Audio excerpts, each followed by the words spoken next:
Prison ভ্যানে যেভাবে অন্যায়ভাবে তুলে নিয়ে আসার ছবি দুদিন ধরে প্রকাশিত হয়েছে, এটাকে হকার উচ্ছেদ বা জনগণের স্বার্থের কাজ বলা যায় না।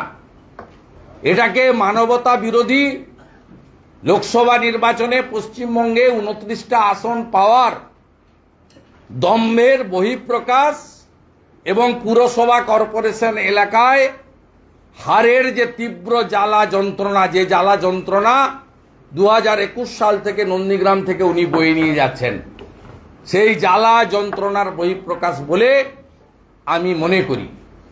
আগামীকাল সিদ্ধান্ত পুনর্বিবেচনা না হলে আগামী পরশু থেকে যেখানে হকার উচ্ছেদ করবে সেখানে পশ্চিমবাংলার জনগণকে, সমস্ত ধরনের মানুষকে, এলাকার ক্লাব, প্রতিষ্ঠান, জনপ্রতিনিধি, বিজেপির কার্যকর্তা, তাদের সকলকে আমি অনুরোধ করব বিরোধী দলনেতা হিসাবে বাধা দিন। কি করবে? গ্রেফতার করবে, নিয়ে আসুন। এবং প্রয়োজন হলে আমিও যদি আগাম জানতে পারি কোথাও হচ্ছে উইদাউট নোটিস, আমি লিডার অব অপোজিশন হিসেবে আমি নিজেও বুলডোজারের সামনে বা পুলিশের সামনে দাঁড়ানোর জন্য প্রস্তুত আছি। আমার কলিগ এমএলএদেরকেও একইভাবে আমি আহ্বান করব।